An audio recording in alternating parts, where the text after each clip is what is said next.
He's known as the Connemara Kid. His name's Peter McDonagh. He's been around a long while. In fact, he seems to have been around forever. But he's determined that this year is going to be a serious year. This is going to be a real year. He's taken too many fights at short notice. He's been used. He's been abused. He's had some dreadful decisions given against him. I'm delighted to say that I caught up. We had to catch up with Peter McDonagh a little bit earlier. And I started by asking him if finally, here in 2012, at the age of 34, he was going to start to get serious about this business. Yeah, most definitely. Otherwise, my career's over, Steve. You sort of been pushing for that sort of degree of respectability and trying to distance yourself from being a fighter that's always available, win or lose. I mean, so in that sense, is 2012 the year that you push and hopefully get a proper title fight? Yeah, definitely. I've signed a deal now with Andy Ayling, a management deal, and Frank Moran Promotions. So obviously now I've got a manager for the first time in my career. I've been a pro 10 years.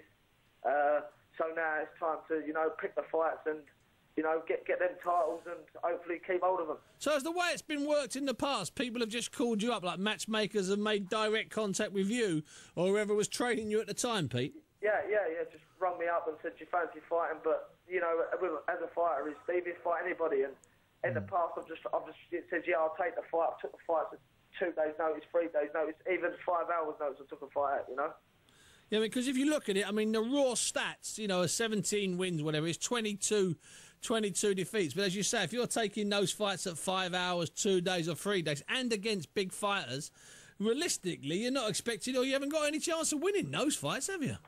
Well, most definitely not. And I mean, as I proved up in Scotland, I mean, I won 5 of the 6 rounds the other day, and I didn't get a decision. But yeah, that was bad.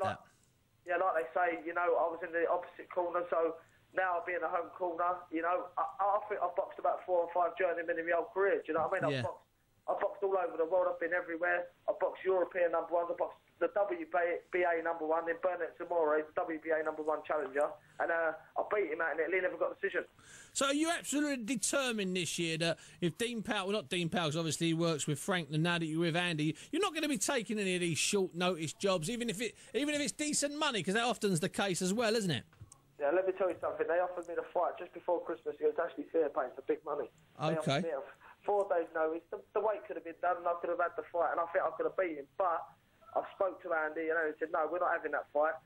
We're going to go and fight for the British title, win the British title. And it's for the first time in my career I've sat back and said, he's doing the right job for me, Yeah, because you would have done, that kid, Ben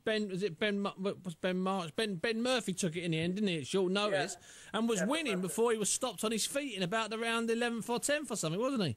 He never had no experience though, and that's where he burnt out and things like that, Yeah. So in all fairness, that fight, even at short notice, you might have had a chance there, but with a longer run into it, that'd be perfect.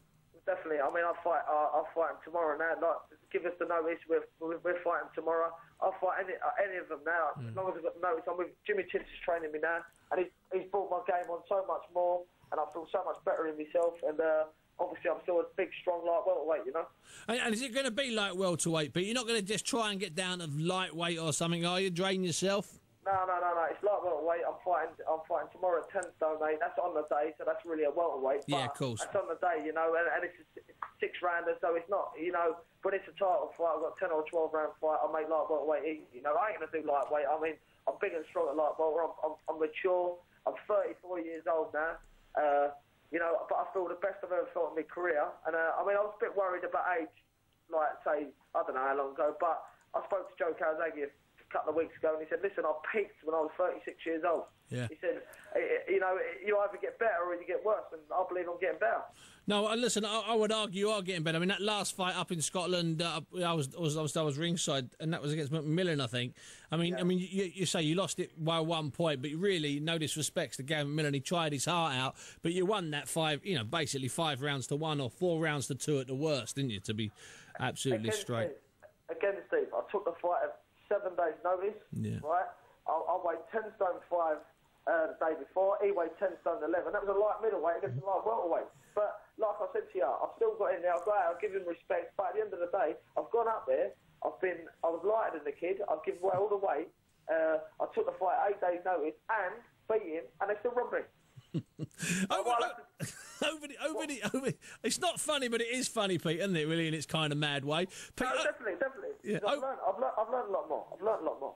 Over the years, you've been in with some good fighters. You've been in, some good. You went through a list there of their credentials. Who, in your opinion, is the best guy you've met? You've either won or you've lost. Who's the best fighter you've shared a ring with? David Burke. Yeah, the old Olympian from '96. Yeah. And I beat him. I beat him as well. And that was just after I won the Southern Area title, which I won the Southern Area title my first 12 months as a pro. Yeah. Yeah, that was back in 2004 against Berkey. Yeah, he was one of my favourite fighters, Berkey, as an amateur and as a pro. I liked him. I was a big fan of his. Big puncher as well, massive puncher. Yeah, that's interesting because a lot of people don't think of him being a puncher. They think of him being a boxer, a stylist. But you say you hurt, he could bang a little bit. Yeah, he could bang. Now, what about? I'll ask you about a funny old fight took place last October when late September. I was ringside for you against Johnny Griggs. It was a strange old fight. It was like the pair of you were just getting a payday. Yeah, nah. I know he tried to butt you and everything, but that's what Johnny does. Yeah. No, I've known Johnny for a long time. Do you know what I mean? It's hard to fight someone you know. Yeah, of so course. He's sort of not totally switched on, and do you know what I mean? It's it wasn't a serious fight, So, but now I'm deadly serious in 2012, and I've got a big year in front of me. Please God, do you know what I mean? I deserve a shot. If I win it, then I'll prove to people how good I am as a fighter. Now, I'm going to ask you finally, Peter. And thanks for your time so close to a fight. Tell us about your time with Uri Geller. Tell us about your time with a spoon bender. Come on, that was hilarious, that stuff, wasn't it?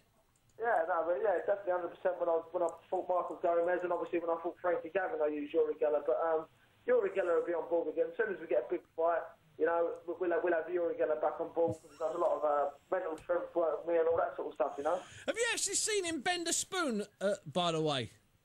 Have you actually seen him do it? I'll tell you a story. I've seen him bend thousands of spoons. I flew to Ireland against Gomez on a private jet, 2006 Falcon. We flew it, just me, Uri Geller, four of us on the plane. Yeah. Anyway, the pilot said to me, see if you can bend that spoon to Uri Geller. Right? I've got you to bend it both my hands, solid steel spoon, silver spoon. And anyway, he just bent it straight away in front of his eyes. And he runs his fingers up and down it, doesn't he? And then he just bends. Oh. Yeah, unbelievable. So you still in touch with Uri? Yeah, speak to him a lot, yeah. So if you get a title fight, in addition to having Jimmy Tibbs training you and being managed by Andy Ailing and promoted by Frank Warren, you're going to be guided spiritually by Uri Geller. That's not a bad title, is it? 100%. And there's another celebrity coming to see me on Friday tomorrow. The phone jacker, he's coming tomorrow. Oh, is he coming tomorrow? Will he be out of uniform, or will he be coming as? Or was it Terry Tibbs? Yeah, Terry Tibbs will be there tomorrow. He's part of the team, So, obviously, lastly, I'd like to mention that I'm dedicating the fight to a young girl. She's got neuroblastoma, of brain cancer, and we're trying to get the awareness for it. We've had a website up now for about a week. What's the website address? It's called www.needsnextstep.com, and obviously you can donate to that, or you can text Cure50 followed by £5, 770. And already it's been under a week, and we've got 15 grand. Great 4,500 grand. Oh, tomorrow. What I suggest you do tomorrow is you maybe give out some flyers about it. No, CMP have already done up T-shirts for me. And all there we go.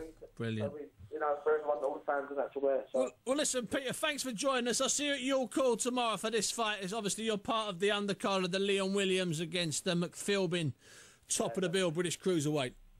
All right, cheers. Thank you very much, Steve.